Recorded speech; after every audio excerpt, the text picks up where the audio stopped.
Ça, c'est le jour où j'ai failli tout lâcher sans même avoir commencé quoi que ce soit. 2023, je m'étais entraîné tout l'été comme un fou. J'étais prêt à prouver que j'étais devenu une meilleure version de moi. Après le meilleur match de ma vie et de ma jeune carrière, une petite douleur s'installe. Au début, je me dis, c'est rien, ça va passer. Ça passe pas. La même douleur, elle augmente de jour en jour. J'ai fait plusieurs tests, IRM, radio, échographie. Résultat, Osgood-Schalter. Je vais consulter le médecin et il me dit 2 mois de repos complet. Après les 2 mois, je reprends les entraînements.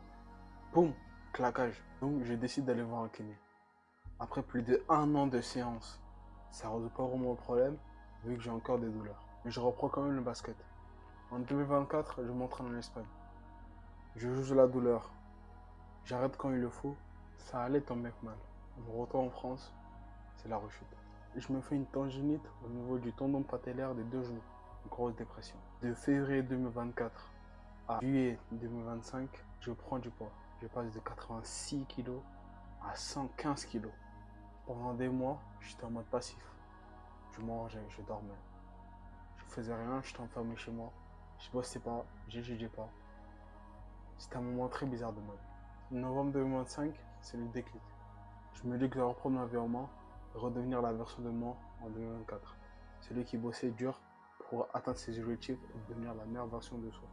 Je ne suis pas encore revenu sur les terrains, mais je bosse dur sur mon poids, mon alimentation et mon mental. Après ça, reprends les entraînements, filmer mes matchs et partager mes highlights afin de pouvoir viser des universités aux États-Unis et au Canada.